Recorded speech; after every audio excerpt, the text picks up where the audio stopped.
بسم اللہ الرحمن الرحیم۔ دینی تعلیم کا رسالہ نمبر 8، صفحہ نمبر 23۔ غزوہ بدر رمضان سن 2۔ مدینہ سے تقریباً 80 میل کے فاصلے پر جہاں سے ایک راستہ شام کو جاتا تھا، ایک کنواں تھا جس کو بدر کہا جاتا تھا۔ اسی کے نام سے وہاں ایک گاؤں آباد تھا اور سال کے سال وہاں ایک میلہ لگتا تھا۔ یہ جنگ اسی موقع پر ہوئی تھی، اسی لیے اس کو جنگ بدر کہا جاتا ہے۔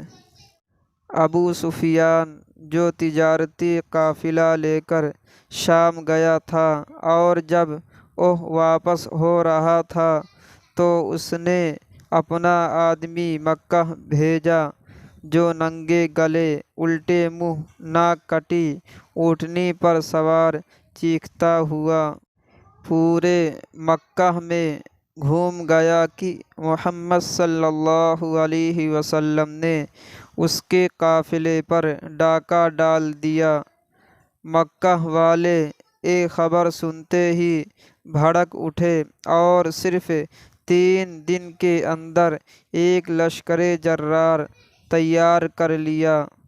مکہ کے سبھی بڑے بڑے سردار اس میں شریک ہوئے۔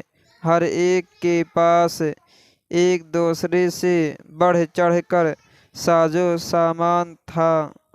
بڑے جوش و خروش اور بڑی شان کے ساتھ یہ فوج اکڑتی اتراتی ہوئی باجے بجاتی مکہ سے روانہ ہوئی کہ مدینہ پہنچ کر محمد صلی اللہ علیہ وسلم اور ان کے ساتھیوں کا قلع و قمع کر دیں گے اور پورے عرب کو دکھا دیں گے کہ ہماری شان کیا ہے۔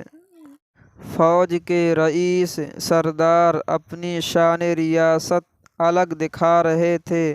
روزانہ کسی ایک سردار کی طرف سے پوری فوج کی دعوت ہوتی تھی جس کے سرماؤں کی گنتی 1000 سے صرف 50 کم تھی۔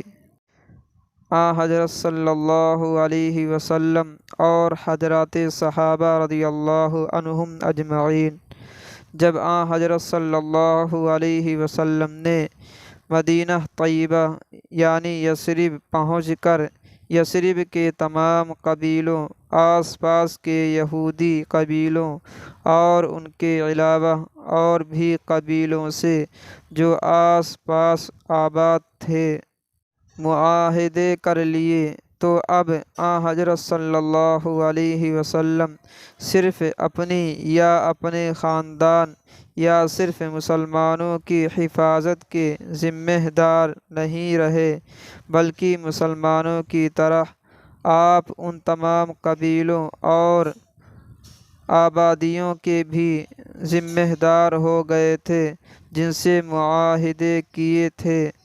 آپ پر لازم ہو گیا تھا کہ ان کی حفاظت کریں اور اگر کوئی خطرہ آنے والا ہو تو پہلے ہی سے اس کو دفع کرنے کی تدبیر کریں۔ یہ تجارتی قافلہ جو ابو سفیان کی سرکردگی میں شام گیا تھا، مسلمانوں اور ان سے معاہدہ کرنے والوں کے لیے بہت بڑا خطرہ تھا، کیونکہ اس کا مقصد یہی تھا کہ سرمایہ زیادہ سے زیادہ ہو جس سے وہ لڑائی کی تیاری زیادہ سے زیادہ کر سکیں اور مسلمانوں اور ان کے ساتھیوں کو کچل سکیں۔ مدینہ یعنی یثرب شام کے راستے میں پڑتا تھا اور یہی راستہ قریب تھا۔ جانے کے وقت اس قافلے کی خبر مسلمانوں کو نہیں ہوئی، لیکن جب اس کے واپس ہونے کا وقت آیا تو حضرت صلی اللہ علیہ وسلم نے اس کا راستہ روکنے کے لیے روانگی کا حکم دفعتاً دے دیا۔ چنانچہ جتنے صحابہ کرام رضوان اللہ علیہم اجمعین اس وقت مدینہ میں تھے جس حال میں تھے نکل کھڑے ہوئے اور حضرت صلی اللہ علیہ وسلم کے ساتھ قافلہ کی طرف روانہ ہو گئے۔ قافلے کو بدر ہو کر جانا چاہیے تھا۔